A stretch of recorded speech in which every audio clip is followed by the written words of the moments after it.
Gucci gang. Oh. That's it right now, T-Man. Lil Pump. Yeah. Gucci gang. Oh. Yeah. Big head on the beat. Gucci gang, Gucci gang, Gucci gang, Gucci gang, Gucci gang, Gucci gang. Yo, it's TheGIBBYNATR, and this tutorial is for all my hype beasts out there. This camo is so sick, and you're definitely gonna have to make it. It's inspired by Supreme and Gucci, and it looks so good. So yeah, getting into this tutorial, first thing you want to do is just make a black background. Do this by getting the square and just stretching it out over the whole gun. You can do this on any gun, and then once you've done that, you want to find the stripy blocks in the shape section. You then stretch that out over the whole gun, and you get a couple of them.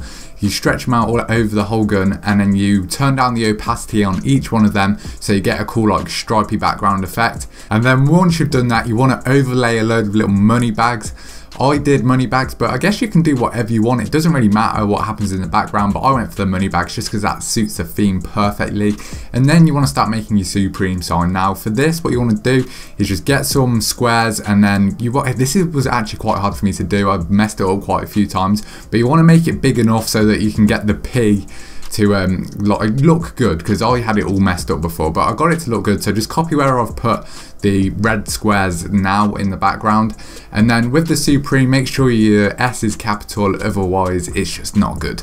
But yeah, do that, and then it looks so clean. I love it. There's one little issue with the squares. It's because the shape of the PPSH is a bit weird, so the bottom right corner of that rectangle kind of goes off to the right a bit, but other than that, this looks so clean.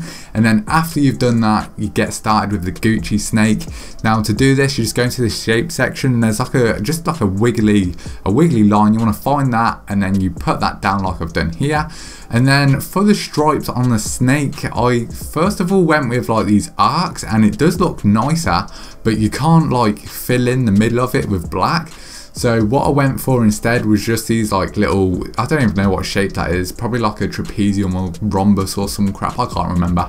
But yeah, I went with that shape. And then what you want to do is you want to make black ones. You put them down, and then you duplicate them, so you copy and paste it, and then the second one that you put down, you put it as white, and then you press the X button on it, and what that does is it deletes the center of it and just leaves the outline. So then you can get the black in the center and then the white around the outline. Then you just want to do that like a couple times, get enough stripes, and I think it looks better having the black and white. But then again, with those arcs, it looks a bit cleaner, because it's not like it's a perfect arc, and the snake's like curvy, so it works better instead of having squares on it.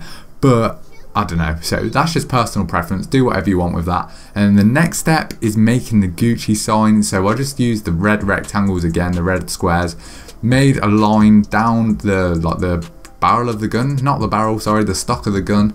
And then in that, I just got 2 G's, put the first G down, copied that G, and then pasted it, flipped it by pressing it's not the start button, it's the other button. I can't remember what it's called. I think it's the select button on your controller. You press that, flips the like direction of the letter, and then you can overlap them in the center like the Gucci sign. It doesn't look perfect like a Gucci sign because it's a bit too thick, but you've got to deal with it because you can't change that.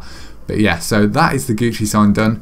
And I actually did it so that I gave it a white outline as well by doing the same method as before. And you can either put the white outline on top or underneath. I think it looks better on top because you can see where it overlaps, but on the other side of the gun I did it the other way around, so you can see which you prefer and choose what to do. But yeah, it's been TheGIBBYNATR. I do hope you enjoyed this tutorial. If you found it helpful, drop a like, subscribe to the channel if you're new to see plenty more of these, because I'm really enjoying making them for sure. Thinking of doing a Bape one next, so if you want to see that, just turn on post notifications. It'll probably be up later. It's been TheGIBBYNATR, and I'll see you in the next video, boys. Peace.